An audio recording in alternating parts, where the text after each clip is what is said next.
Ya pemirsa, kita awali Indosiang dari kabar mengejutkan datang dari lingkungan Kejaksaan Agung Republik Indonesia. Jampitsus Febri Adriansah resmi mengundurkan diri dari jabatannya pada Sabtu 11 Juli. Langkah ini diambil di tengah proses hukum yang sedang berjalan di Kepolisian Republik Indonesia. Bagi kita semua. Surat pengunduran diri Febri Adriansah sebagai Jaksa Agung Muda Tindak Pidana Khusus telah resmi diterima oleh Jaksa Agung pada hari ini. Keputusan tersebut diambil sebagai bentuk komitmen untuk menjaga integritas dan netralitas penegakan hukum seiring proses hukum yang sedang berjalan di kepolisian. Kejaksaan Agung memastikan seluruh tugas dan fungsi di lingkungan Jampitsus tetap berjalan normal dengan tetap menjunjung tinggi asas praduga tak bersalah. Pada hari ini, Sabtu 11 Juli 2026, Bapak Jaksa Agung telah menerima pengunduran diri Bapak Febri Adriansah dari jabatannya sebagai Jaksa Agung Muda Tindak Pidana Khusus. Keputusan tersebut merupakan bentuk komitmen untuk menjaga integritas, objektivitas, dan netralitas proses penegakan hukum seiring adanya proses hukum yang sedang dilakukan oleh penyidik Kepolisian Negara Republik Indonesia. Kejaksaan Agung menghormati keputusan tersebut dan memastikan seluruh tugas, fungsi, serta penanganan perkara di lingkungan Jaksa Agung Muda Tindak Pidana Khusus dapat berjalan dengan normal dan sesuai dengan mekanisme yang berlaku.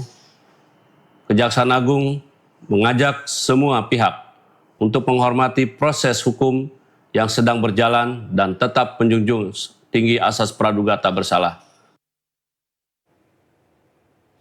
Ya pemirsa, pasca penggeledahan rumah kediaman milik Jampitsus Jaksa Agung Febri Adriansah di kawasan Sentul, Jawa Barat.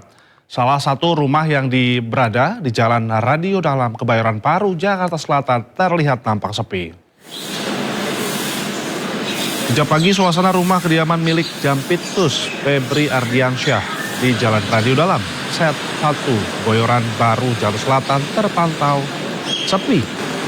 Berbeda dengan beberapa hari lalu, rumah Febri Adriansah sempat dijaga oleh petugas TNI setelah polisi menggeledah rumah pribadinya di kawasan Sentul, Bogor.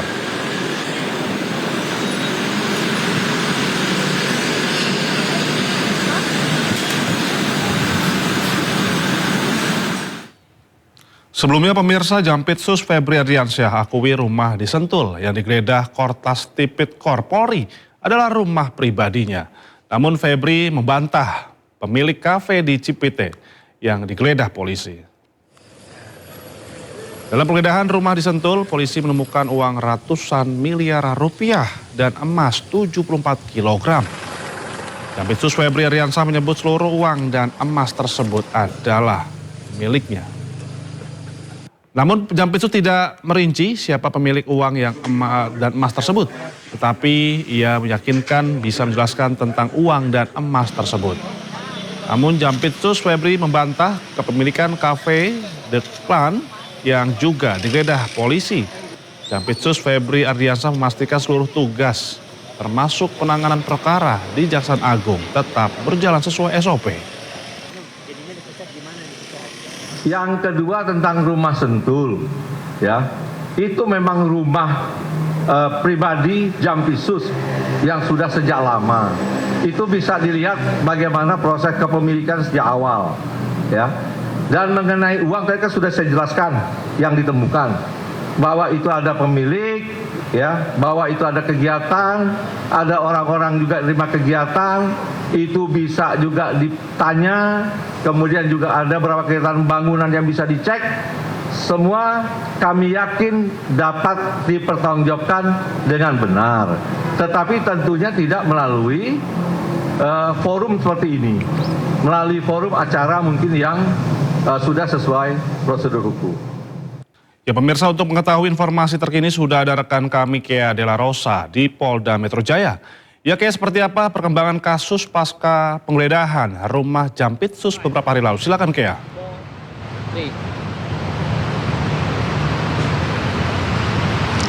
Ya, selamat siang Indra dan juga pemirsa. Informasi yang kami terima dari pihak Kabid Polda Metro Jaya, Kabid Humas Polda Metro Jaya, untuk informasi terkini yakni dari hasil press conference pada Jumat malam lalu menyatakan bahwa seluruh hasil dari barang sitaan yakni ratusan miliar uang yang telah berhasil disita dari salah satu titik penggeledahan dan juga 74 kg keping emas saat ini masih dalam penelusuran siapakah pemilik dari seluruh barang bukti yang akhirnya disita oleh pihak Polda Metro Jaya, karena memang sejak Rabu kemarin hingga Jumat ini dari 13 titik tersebut pihak Polda Metro Jaya masih mencari tahu terkait siapakah kepemilikan terkait seluruh barang bukti yang akhirnya berhasil disita oleh pihak Polda Metro Jaya.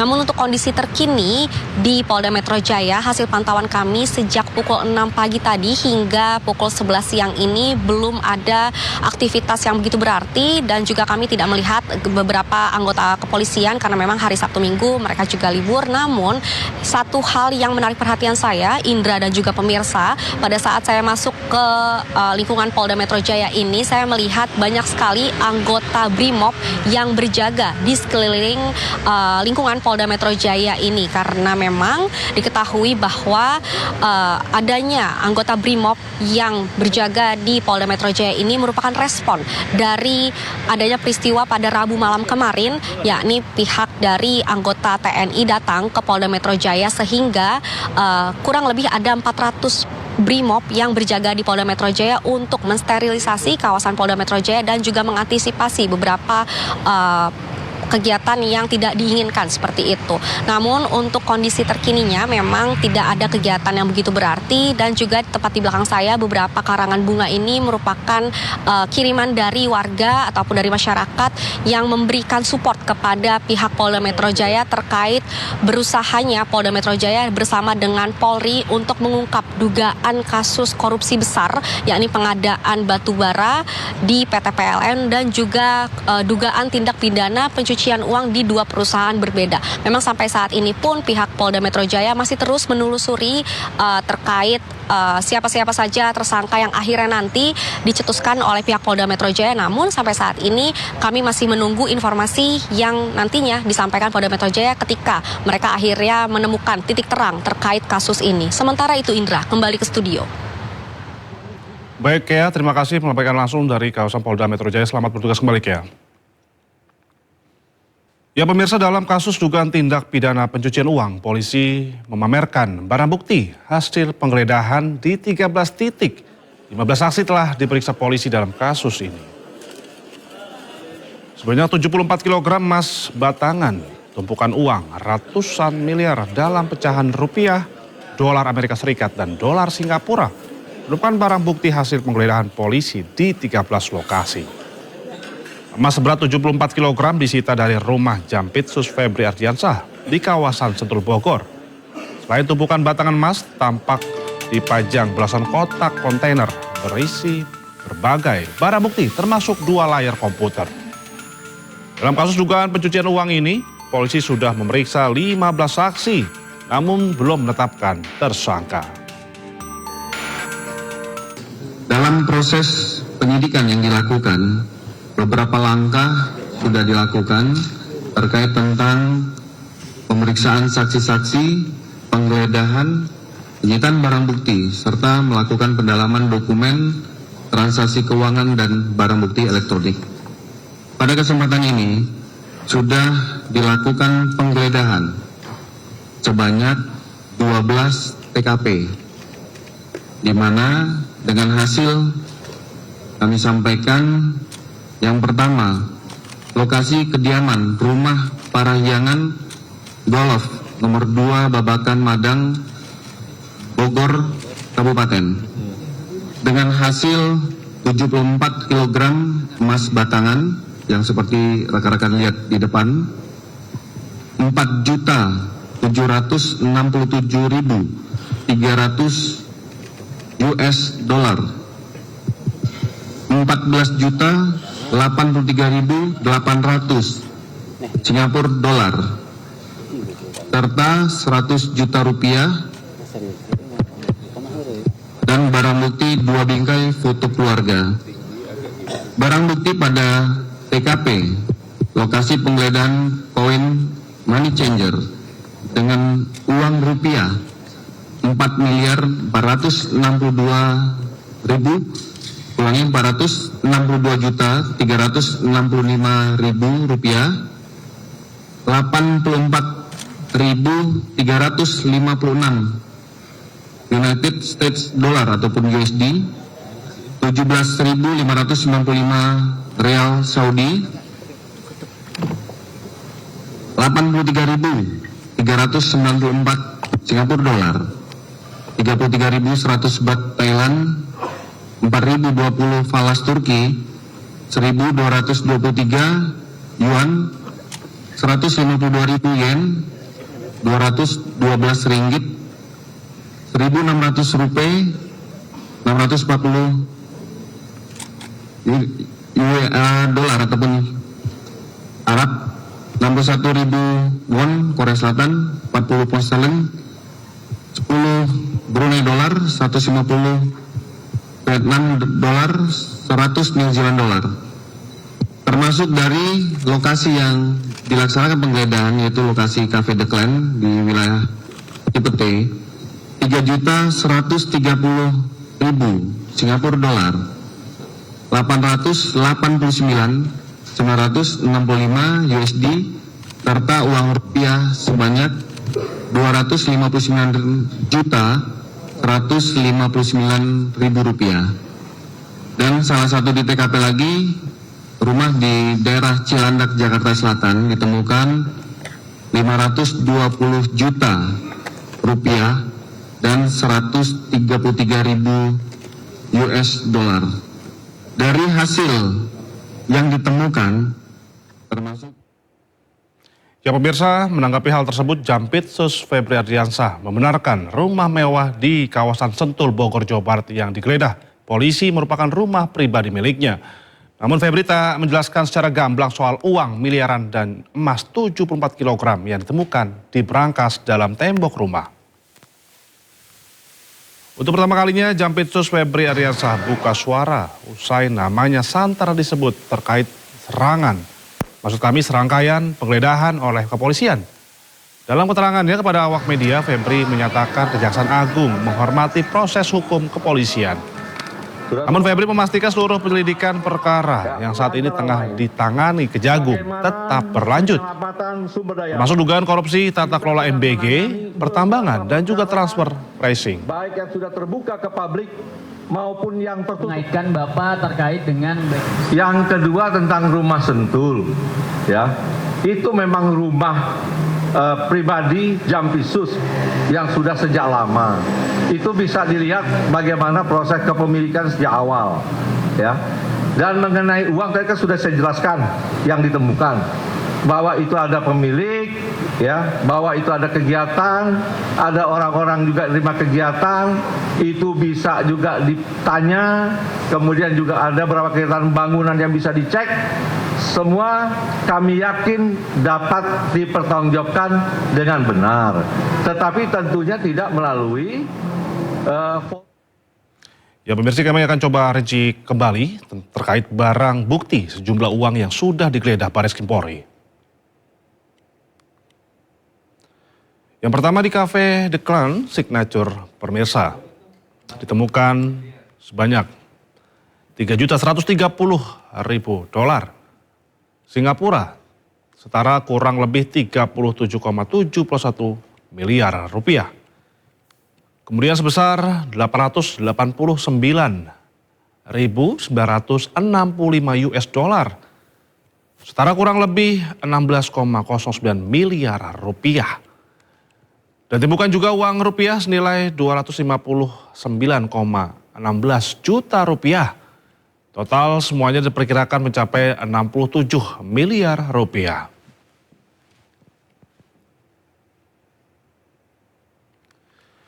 Kemudian di kawasan rumah di Sentul City ditemukan sebanyak 74 kg emas, setara kurang lebih 205,69 miliar rupiah.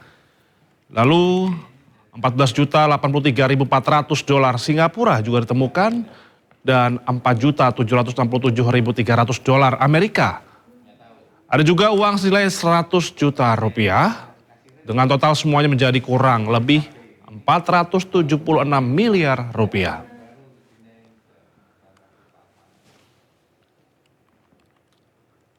Sementara itu pemirsa, penggeledahan di Money Changer senilai 7,2 miliar rupiah.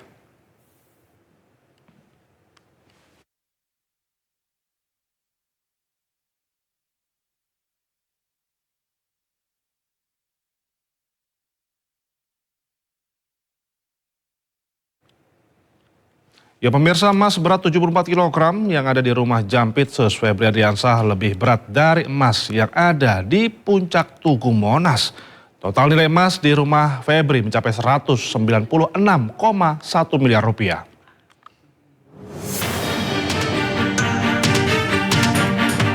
Polisi menemukan emas bernilai fantastis di rumah milik Jampitsus Kejagung Febri Adriansyah di Sentul, Bogor, Jawa Barat. Tak main-main, beratnya mencapai 74 kg. Bahkan jumlah emas di rumah Febri lebih berat dari emas yang ada di lidah api Tugu Puncak Monas. Monas mempunyai sekitar 72 kg emas murni, yakni terdiri dari 50 kg emas untuk melapisi lidah api di puncak monumen dan 22 kg emas untuk menghiasi ornamen di ruang kemerdekaan. Berdasarkan estimasi harga emas Rp2.650.000 per gram, maka total nilai emas yang ada di rumah Febri mencapai 196,1 miliar rupiah. Sementara itu, warga kelas menengah Indonesia untuk bisa mempunyai 1 gram emas saja setiap bulan rasanya sangat sulit. Tim Liputan iNews melaporkan. Ya pemirsa, dengan total jumlah emas di rumah mewah yang digeledah Polri mencapai 74 kg. Maka berat emas yang dibawa dari rumah di Bogor itu mengalahkan berat emas lidah api Tugu Puncak Monas.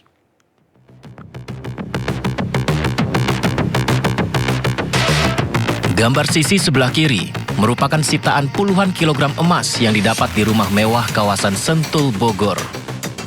Karena tak bisa dibawa sekaligus, emas tersebut kepingannya dimasukkan ke dalam beberapa koper kecil untuk dibawa ke markas Polda Metro Jaya sebagai barang bukti. Setiap koper ditandai, seperti koper 2, 25 batang emas 1 kg, dengan total keseluruhan emas yang disita ternyata mencapai 74 kg. Jadi sisi sebelah kiri, emas yang disita mencapai 74 kg. Lalu gambar yang Anda lihat di sebelah kanan, ini merupakan lidah api Tugu Puncak Monas.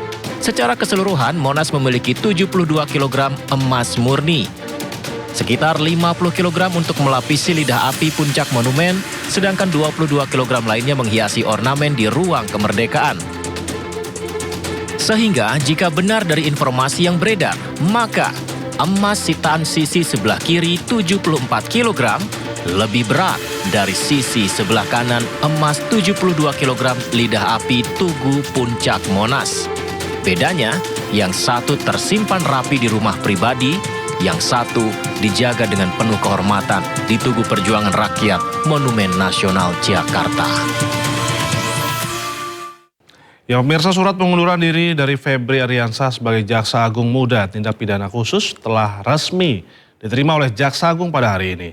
Dan apakah hari ini juga Kejaksaan Agung akan memberikan keterangan tanggapannya? Sudah terhubung rekan kami Hadisti Arifa bersama juru kamera Laksana.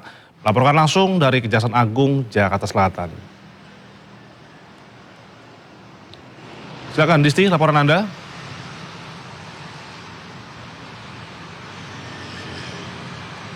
Ya, Indra dan juga pemirsa, hingga saat ini belum ada informasi pasca Febri Adriansyah mengundurkan diri dari jabatannya sebagai Jaksa Agung Muda Tindak Pidana Khusus. Nah, untuk kondisi gedung Kejaksaan Agung Republik Indonesia pada hari ini memang terlihat berbeda dari biasanya. Jika biasanya kita atau kami sebagai awak media ini dapat masuk atau mengakses area gedung Kejagung Republik Indonesia, namun pada hari ini terlihat dijaga secara ketat baik itu oleh pihak keamanan internal maupun juga TNI. Kami memantau tadi ada sekitar 2 hingga 3 orang personil dari TNI yang menjaga gerbang utama di area gedung Kejaksaan Agung Republik Indonesia ini dan melarang atau tidak memberikan izin kepada kami awak media serta juga pihak-pihak yang tidak memiliki kepentingan untuk memasuki area Kejagung Republik Indonesia. Nah, memang untuk diketahui bahwa Febri Adriansyah ini mengundurkan diri dari jabatannya sebagai Jaksa Agung Muda Tindak Pidana Khusus pada Sabtu dini hari usai namanya terseret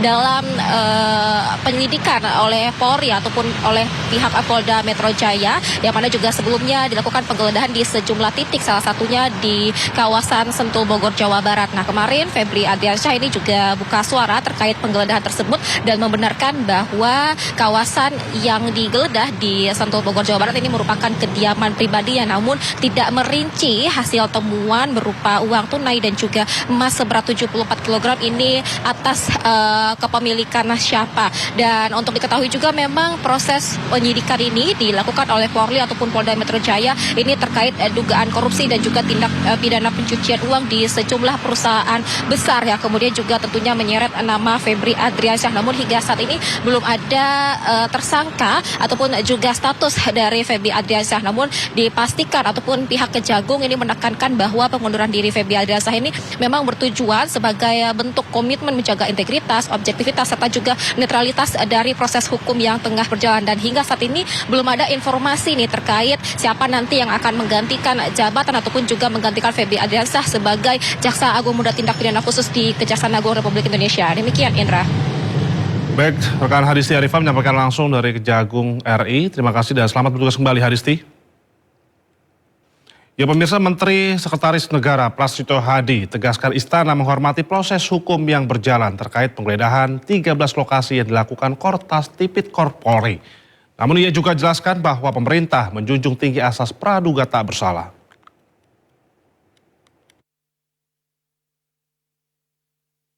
Istana melalui Menteri Sekretaris Negara Prasetyo Hadi merespon penggeledahan 13 lokasi yang dilakukan Korps Pemberantasan Tindak Pidana Korupsi Polri terkait kasus korupsi besar.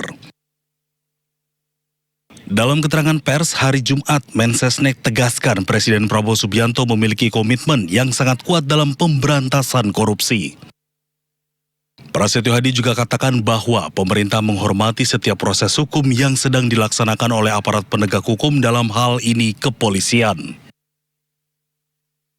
Pemerintah juga menjunjung tinggi asas praduga tak bersalah sehingga terhindar dari spekulasi maupun penilaian yang tidak produktif. Sementara itu, menurut Prasetyo, yang tidak kalah penting saat ini adalah menjaga konduktivitas, stabilitas, dan persatuan sebagai sesama anak bangsa.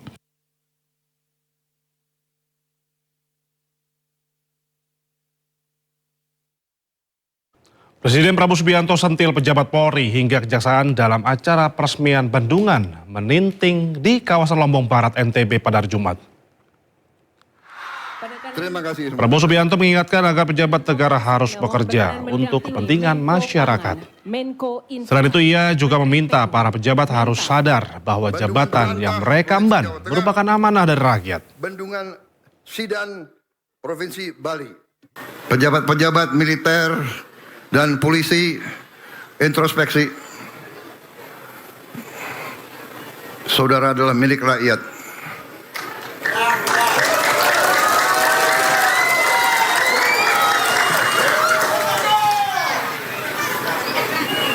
Bintangmu dari rakyat, sepatumu dari rakyat,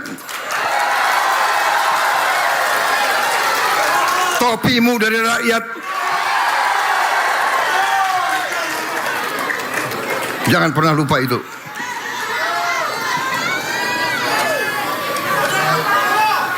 Kejaksaan demikian juga. Anda jaksa ya? Iya. Pakai bintang juga kau. Kau juga milik rakyat.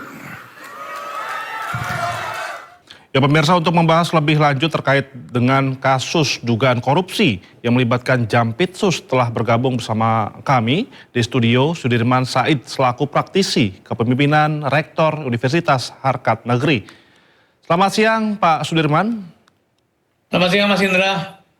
Langsung saja Pak Sudirman, terima kasih atas kesempatannya untuk di studio siang. Pak Sudirman, ini temuan aset senilai sebanyak 47,6 miliar di kediaman seorang pejabat penegak hukum.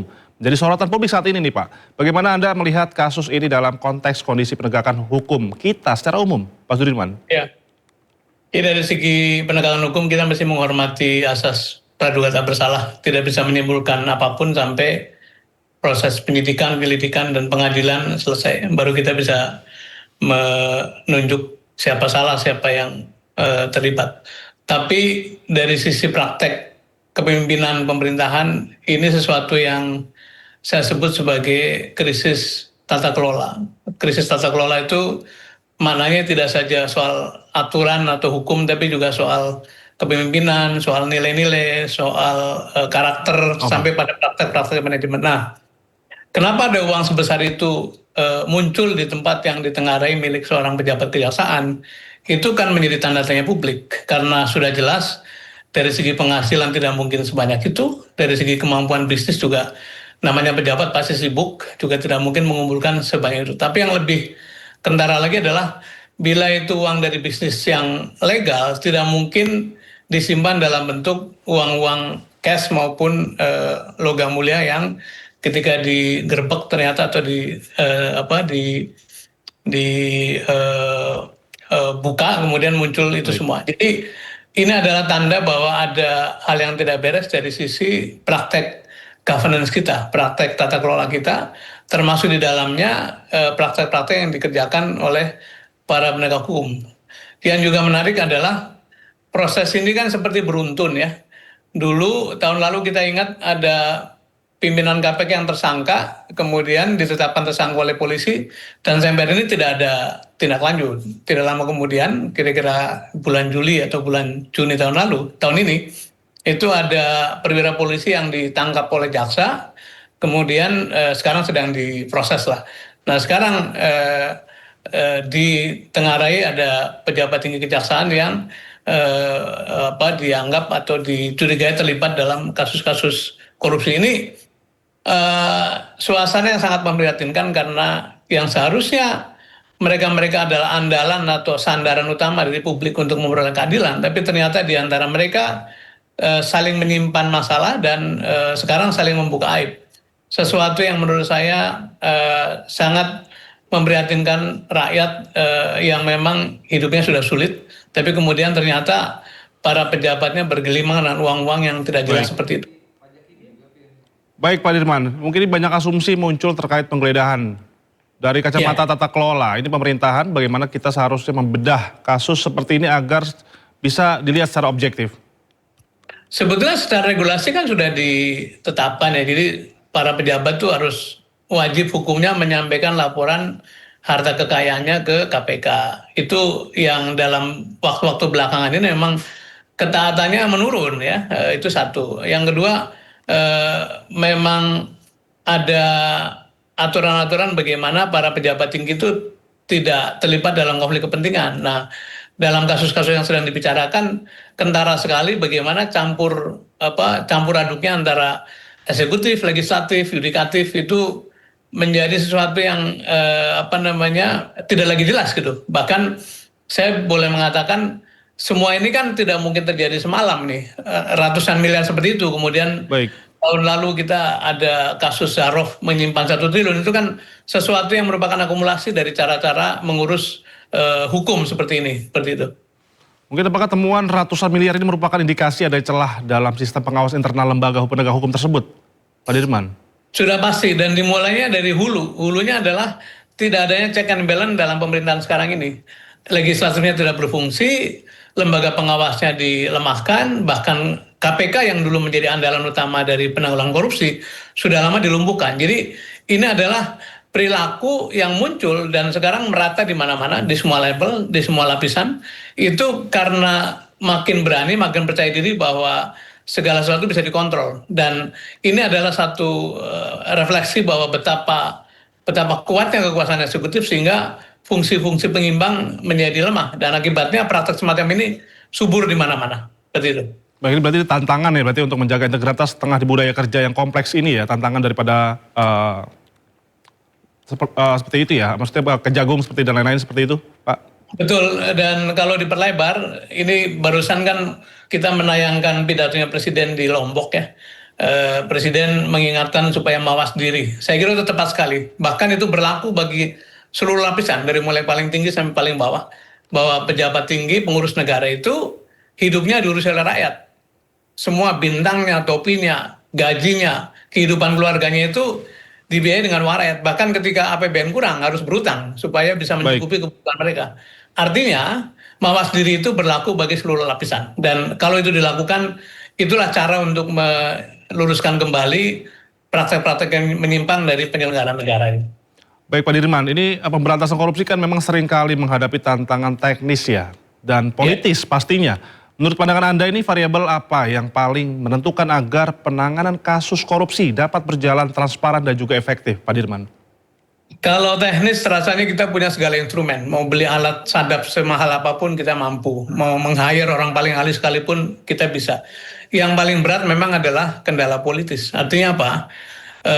Seluruh ujungnya itu adalah pada kemauan pimpinan tertinggi negara. Mau diapakan ini barang gitu. Baik. Jadi yang paling baik adalah menyelesaikan korupsi dengan keteladanan. Dan bila tadi Presiden mengatakan mawas diri itu dikerjakan atau dilakukan dari mulai pimpinan tertinggi, Presiden, Wakil Presiden, para Menteri, para Gubernur, para jaksa, para pimpinan tinggi negara, itu the whole country akan baik. Nah sekarang ini kan sama dengan mengatakan bahwa kasus-kasus ini muncul karena para pejabat tinggi tidak mawas diri, tidak tahu diri bahwa mereka adalah pelayan rakyat. Akibatnya dengan gampang menyalahgunakan kewenangan. Ketika kewenangan muncul, maka kemudian ditukar dengan barang-barang yang kita lihat di dalam tayangan televisi ini. Jadi saya kira kata kunci mawas diri dari pimpinan negara, dan kalau itu diikuti satunya kata dan perbuatan, itu akan banyak menyelesaikan masalah. Baik Pak, ini mungkin sejauh mana sistem check and balance yang ada saat ini sudah cukup untuk mencegah akumulasi aset yang tidak wajar di kalangan pejabat, Pak? Mas Indra, saya harus mengatakan sistem check and balance kita tuh ambruk, runtuh gitu ya. Kita tidak pernah mendengar suara kritis dari parlemen yang tugasnya sebetulnya mengawasi eksekutif. Wajarnya bernegara itu kan Presiden dan Wakil Presiden dan para Menteri memimpin eksekusi, parlemennya mengawasi, kemudian jaksanya menjadi pengacara negara yang mandiri, polisinya mengayomi dan melindungi, kemudian Mahkamah Konstitusi penjaga konstitusi, BPK mengawasi dengan fungsi auditnya. Ini semua seperti ada dalam cengkeraman satu pihak. Dan saya mengibaratkan seperti pelayan restoran Padang yang ingin memegang piring terlalu banyak. Dan satu ketika, kalau piringnya terlalu banyak pasti jatuh. Dan inilah yang sedang terjadi. Jadi kelihatannya ada satu fungsi yang berlebihan, powernya, kemudian satu persatu mulai retak gitu ya. Saya menyebutnya ini elite crack yang sedang terjadi, dan saya mengatakan hanya soal waktu apabila kekuasaan dipimpin atau dikelola tanpa check and balance, itu akan menjadi sesuatu yang menjadi bencana bagi masyarakat, dan yang menderita adalah rakyat semuanya. Saya kira rakyat semuanya kecewa dengan temuan-temuan ini karena di tengah-tengah penderitaan, mencari pekerjaan susah, hidup sangat sulit, tapi kok ternyata para pejabat tinggi kita bergelima dengan uang-uang haram yang menjadi praktek dari keseharian mereka. Ini sesuatu yang harus dikoreksi, dan kata kunci mawas diri berlaku bagi seluruh lapisan dari mulai pimpinan tertinggi. Baik Pak Dirman. Pak Dirman, mungkin kalau kita bahas berbicara tentang perbaikan ya, langkah apa yang paling mendasar untuk memperkuat sistem pengawasan agar celah penyalahgunaan jabatan dapat diminimalisir, Pak Dirman? Iya. Jadi reformasi 98 kalau kita kembali ke sejarah, sebetulnya sudah melengkapi semua instrumen check and balance. DPR-nya diperkuat, BPK-nya diperkuat, KPK-nya dibentuk, ada PPATK, ada lembaga macam-macam, komisi-komisi macam-macam. Yang secara sistem sebetulnya sudah baik. Tapi ketika bertemu dengan leader, dengan pemimpin yang punya kecenderungan merusak kelembagaan, itu yang membuat kita keadaannya seperti sekarang ini. Jadi sebenarnya yang harus kita kembalikan adalah perilaku luhur. Kita kembali pada pembukaan konstitusi, bahwa negara ini tegak berdiri karena rahmat Tuhan Yang Maha Kuasa dan didorong oleh keinginan luhur. Kalau percaya kepada Tuhan itu ditiadakan, tidak takut pada dosa, kemudian nilai luhur itu juga disingkirkan, yang terjadi adalah hal seperti ini. Jadi ini adalah satu krisis governance betul, tapi juga krisis perilaku, krisis kepemimpinan yang hanya bisa dibetulkan kalau terjadi perubahan perilaku, dan itu harusnya datang dari keteladanan para pemimpin. Berlapis-lapis, tidak hanya satu lapis tapi juga berlapis-lapis, dari mulai presiden, wakil presiden, para menteri, gubernur, para pimpinan lembaga tertinggi negara, sampai para bupati dan seterusnya. Masyarakat akan menghargai apabila perilaku itu kemudian mengarah pada penampilan nilai-nilai luhur. Dan saya kira kita punya harapan besar pada situasi sekarang supaya temuan-temuan yang terjadi pada hari-hari ini adalah menjadi cermin betapa bobroknya cara ngurus negara, dan akhirnya kita ingin kembali melakukan koreksi. Baik Pak Dirman, berdasarkan mungkin pengalaman Anda Pak Dirman di pemerintahan, apa prasyarat utama agar sebuah lembaga dapat benar-benar bersih dari praktik yang tidak semestinya, Pak Dirman? Ya, saya pernah bekerja di satu badan rekonstruksi dan rehabilitasi di Aceh, dipimpin oleh seorang pemimpin bersih.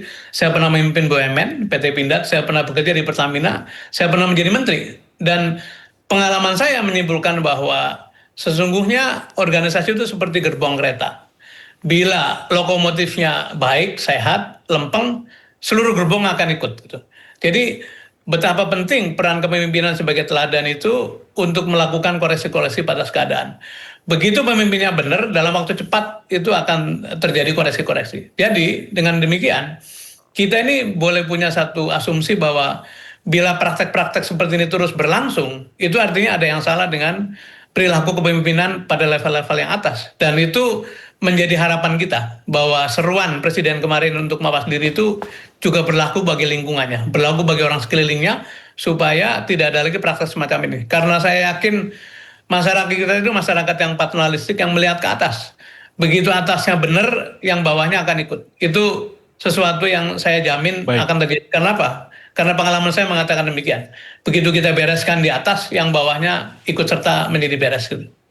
Baik Pak Dirman, pertanyaan terakhir Pak Dirman, harapan Anda terhadap proses hukum yang saat ini sedang berlangsung agar kepercayaan publik terhadap sistem peradilan tetap terjaga. Gimana tanggapannya Pak Dirman?